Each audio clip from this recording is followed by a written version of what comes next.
आच्छा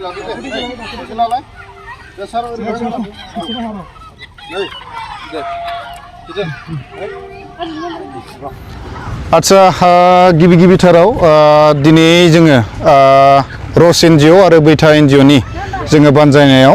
सिनिपारा नैबे हालामाव जोङो गासै 10 जन रान्दि आइजो बिथांमोनखौ जोङो सायख'नानै जोङो दाउखौ कमार्शियेलि बा बैगानिक आदब खायदाजों माबोरै फिसिनांगौ बेनि सायाव जोङो बिथांमोनखौ गिबियाव जों ट्रेनिं होदोंमोन। ट्रेनिं होखांनानै बिथांमोननो जोङो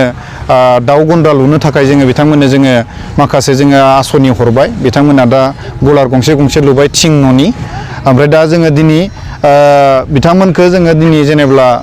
लकेल दाउ जोङो बिथांमोननो जोङो दिनै जोङो होफैदोङो रस आरो जोंनि बैथानि बानजायनायाव जोङो 10टा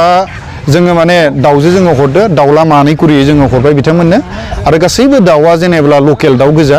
आरो बे दाउफ्रा अलरेडि माने माखासेया बिदै दैखानाय जोङो दासो जों लाबोदोंमोन बेयावबो दाबो बिदै दैफैदोङो जोङो बिथांमोननो जोङो दा हरबाय जों दा बिथांमोनखौ जोङो जेनेब्ला बेनोल' बिथांमोना जिहेतु माने थांनाय समाव फिसाय गोमा जाबाय आरो कभिड-19 नि थासारिया बिराद गाज्रि रोखोम गोहोम खोख्लैबाय बिथांमोननि थांना थानायनि राहा लामायाव लोगोसे दाखालि बावैनि दै बानाया एकदम बिराद गाज्रि रोखोमै बिथांमोननि माने माबाखौ थांना थानायनि जिउ राहा लामायाव हाजिराबो मावनो हायाखिसै माइ गायनो हायाखिसै दा बेखायनो माने जोङो रस आरो जोंनि बैथानि बानजायनायाव जोङो माने फिसा मोनसे जोङो प्रजेक्ट लिरनानै United nation development programme UNDP निफ्राय जों मोनसे फिसा जों प्रजेक्ट जोङो मोननो हाबोदोंमोन आरो दा बे प्रजेक्टखौ जोङो पिउरलि जोङो जाहा रस एनजिअ नि जाहा ललित बर' बिथां जाय एक्जिकिउटिभ डाइरेक्टर बिथांनि जोङो लिडारशिपआव जोङो बिखौ इमप्लिमेन्ट जों खालायबाय जों आसा खालायदों जे जोंनि आयंमोना जाय बिथांमोननो जोङो दाउ होबाय बिथांमोना दाउखौ मोजाङै फिसिहैनानै जोङो माने थाइसेब्लाबो इनकाम जागोन खोमा जोङो बेखौ जोङो सानदोङो बिथांमोना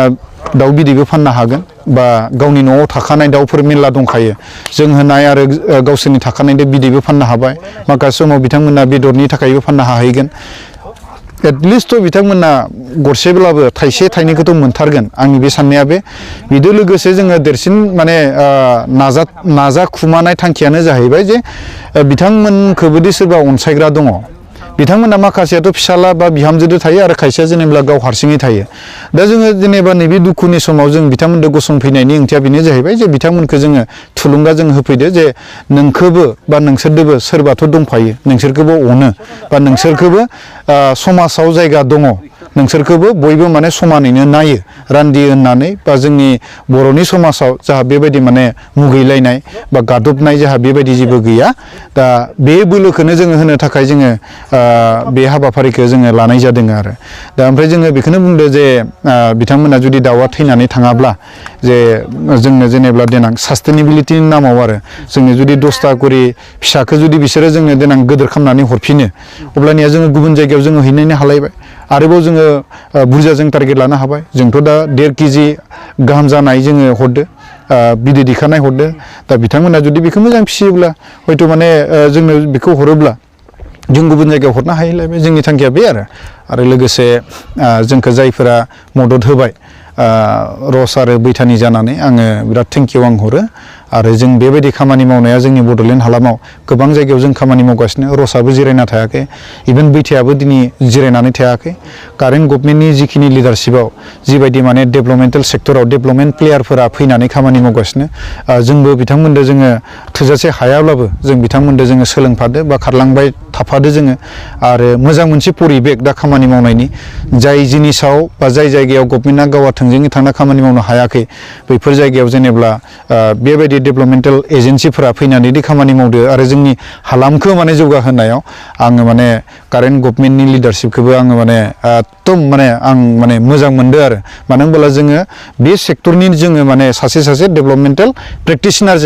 जों प्रेक्टिस खालायो आरो जों बुजियो माने दा बेखायनो माने जोबथारनायाव आङो फिन खनसेबाव आं माने मानगोनां जाहा ललित बर' बिथां जाहा रस एनजिअ नि जाहा एक्जिकिउटिभ डाइरेक्टर आरो जोंनि